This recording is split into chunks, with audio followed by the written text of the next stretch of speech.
Ya, Halo Kurnia. Halo juga Kak Ira. Bagaimana perjalanan kamu menuju ke sini? Alhamdulillah perjalanan aku menuju ke sini itu tadi lancar-lancar aja sih Kak. Cuma sih cuacanya lagi kayak mendung gitu.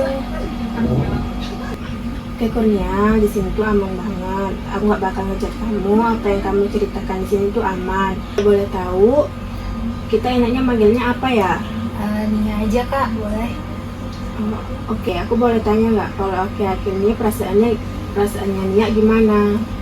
Perasaan aku akhir-akhir ini tuh sebenarnya kadang bingung Kak. Terus kadang suka cemas juga. Tapi sebenarnya malu sih cerita kayak gini ke kakak. Oke Nia, malu itu wajar banget. Tapi justru kamu datang ke sini, kamu peduli sama diri kamu sendiri. Jadi, Oke Kak, jadi akhir-akhir ini aku pikirin itu tugas aku tuh sebenarnya lagi menumpuk, terus mepet deadline juga. Tapi aku tuh sadar kadang ya pola rasa takut aku tuh ya berulang-ulang aja gitu. oke, maksudnya kamu udah bisa nebak kamu bakal ngulang kebiasaan itu lagi?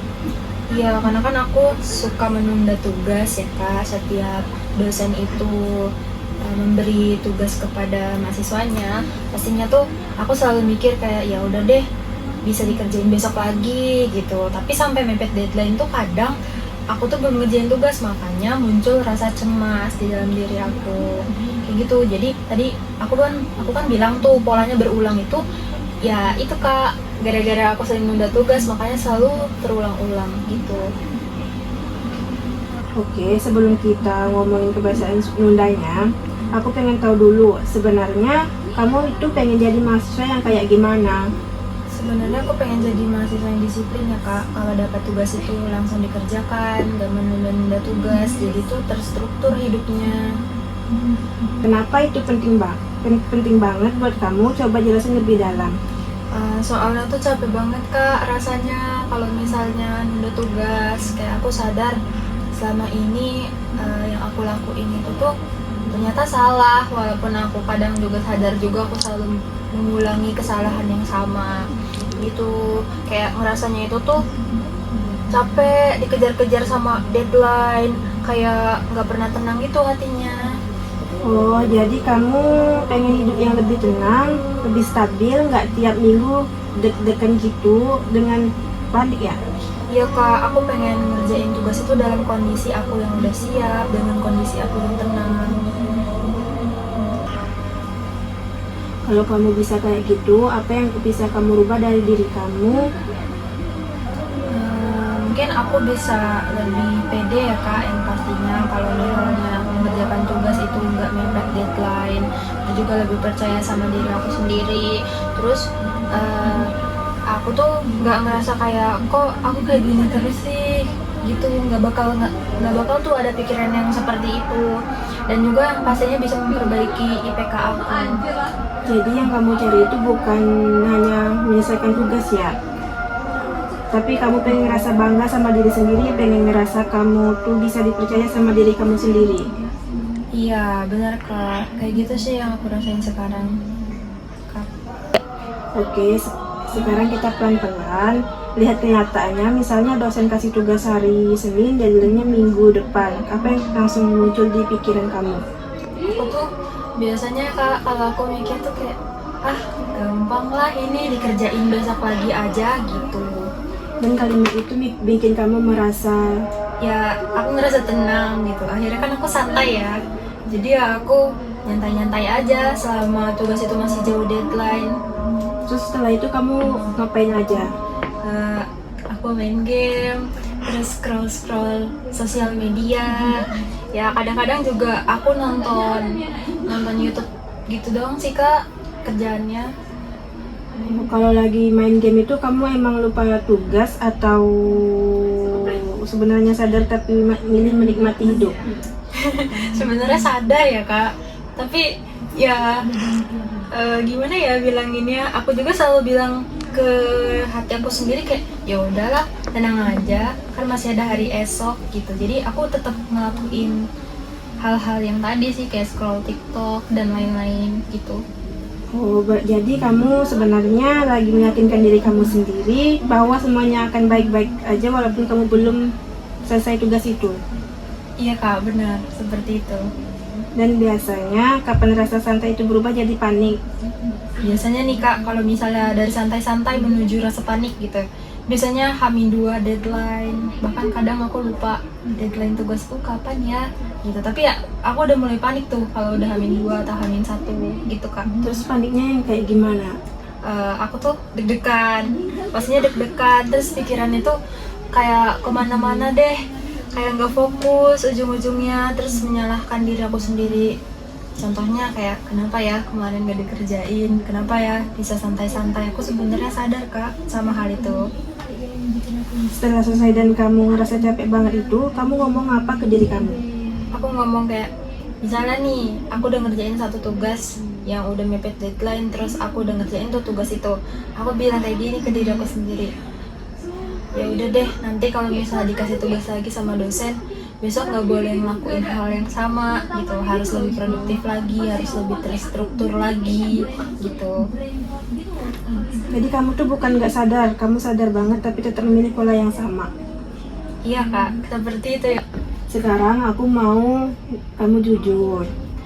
Pola ini bikin kamu dekat sama Persinia yang disiplin tadi nggak? Sebenarnya enggak sih kak, jauh banget. Game itu bantu kamu menyelesaikan tugas atau cuma bantu kamu lari sebentar dari rasa nggak nyaman? Lari sebentar sih kak dari rasa nggak nyamannya aku. Jadi sebenarnya kamu tahu itu cuma solusi sementara. Tahu kak. Tapi kamu tetap pilih, kenapa menurut kamu? Karena mulai tugas itu tuh rasanya tuh kerasa berat gitu kak. Terus juga kayak takut aja kalau nanti hasilnya jelek, nggak sesuai sama ekspektasi aku, nggak sesuai sama standar mengerjakan tugas menurut aku yang benar gitu. Jadi kamu bukan males, kamu sebenarnya takut dan nunda itu cara kamu buat nggak ngerasain takut itu dulu. Iya kayaknya ya kak. Tapi makin kamu nunda makin besar tekanannya kan? Jujur, iya kak, malah lebih parah banget. Rasanya nggak enak banget kalau overthinking sendiri, terus merasa cemas sendiri gitu.